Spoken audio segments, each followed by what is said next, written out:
درود بر فرزندان آریای. خیلی خوش اومدید به ویدیو دیگه. آیدین تایقون هستم و امروز اومدیم ویدیوهای تغییر بگیریم و قبل و بعد رو نشون بدیم و ببینیم که هر کس چقدر تغییر میکنه، در چند سال چقدر شبیه گذشتهش بود یا نبود یا هر چیزی.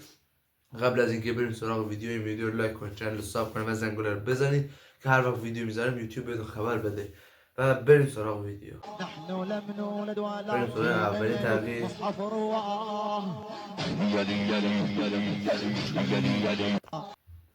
اصلا تغییر نکرد، این اصلا تغییر داد کلا صورتش رو. نمیدونم اگه میفهمیم من چی میگم. عجیبه، واقعا عجیبه. یعنی خیلی باید نمیدونم چی کار کرد، ولی خیلی تغییر کرد. سرکون اصلا قفل آج خدای قفله. بعد داخل خیلی سالم نبود، داخل مثلا 1-2 سال فکر کنم این اتفاق افتاد. بعد یه دفعه از یه نفر که با حجاب بود شد به یه نفر که اصلا تغییر انفجاری کرد آجی. اصلا نمیدونم، اولین ویدیو این بود. بریم سراغ بقیه، بریم بقیه ویدیوها چیه. حاجی نکنین خدایی نکنین حاجی. من 10 بار گفتم این عملایی که میکنه خیلی بد حاجی. 10 بار داخل الان من پیجم نمیدونم دقیقا الان 30 تا ویدیو فکر کنم داره پیجم. حالا ویدیوهای شورت و لانگ و کلا کوتاه بلند با هم 30 تا ویدیوه. و داخل ویدیوهای بلندش 3 تا از این تغییرات داشتیم. یعنی اصلا این تغییر ویدیوی تغییر نبود، ولی ویدیوهای سم اینستا، ویدیوهای اینستا کلا داخل جدید ویدیو پراژ نکنید خدایی. احمد زن ارتشکه تنترن به این میاد تغییر. زده بچگیش دوباره برم. آره خدایی یکم شبیه، تحچر شبیه و فرم صورتم شبیه. چی میگی تو؟ به این میاد تغییر آجی. از کوچیک به بزرگی بفهمین اون تغییرات اصلا تغییر نیست، سم آجی. احمد زن ارتشکه تنترن اینم تغییر عادی بوده. کوچیکیش کلا با بزرگی مو نمیزنه و این چیز اثر بیبی فیس بوده. یعنی از کودکی تا بزرگی اون فیسش یه جوره و اگر دقت کنین کلا همون فیس باید یکم کشیده شده.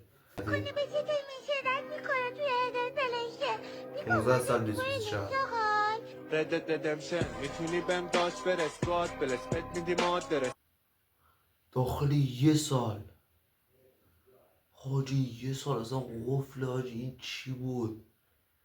چقدر عذاب کشیدی تو آخه؟ جدی داخل یه سال این همه تغییر. اصلا ریش و نمیدونم حاجی اصلا. یعنی من الان 15 سالم، یعنی یه سال دیگه من اینجوری میشم فکر نکنم حاجی. لعنت به گلو.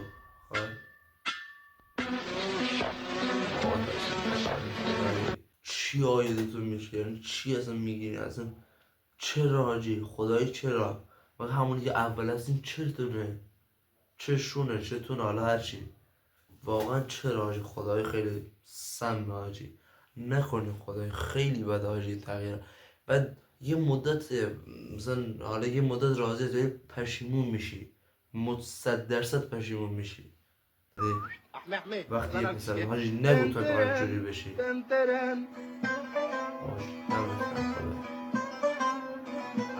حاجی عجب فیس خفنی خدایی. من فکر نمیشه وقتی یه پسر بودم میخواستم دوباره وقتی یه دختر بودم دوباره بزرگ بشه شبیه اونا بشه و خدا رو شکر نشد حاجی. و یعنی بزرگ وقتی شدم این فیس اصلا خفن و جدی تیپ و فیس و کلا همه چی خفن بود. این تغییر خوب خدای حاجی.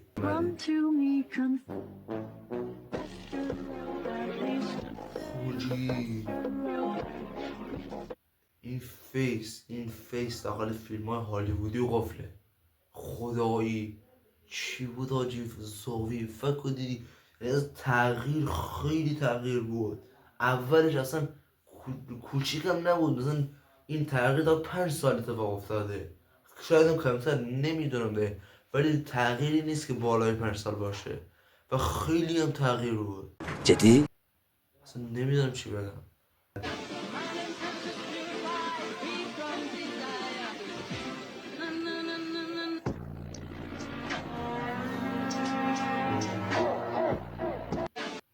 مدل شد آجی.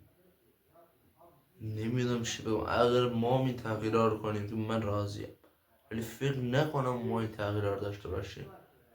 خیلی تغییر آجی. اولش اصلا موهاش سفید بود، چشمش نمیدونم بعدش کاس بود، دقت نکرد، ولی کلا آجی اصلا تغییر وحشتناکی بود. چرا اصلا قفل آجی، خدای قفل مزید 5 سالگی 1386 صبر کن. 22 سالگیته. 22 سال خیلی کم آجی. 22 سال به خاطر این مثلا بدن خیلی کم آجی. بدن عضلانی فیس نمیدونم حداقل به 35 سال میخواد. 22 خیلی کمه آجی. اینم شد از این ویدیو. اگر از این ویدیو خوش اومد ویدیو رو لایک کنید، چنل رو ساب کنید و زنگوله رو بزنید و تا ویدیو دیگر بدرود.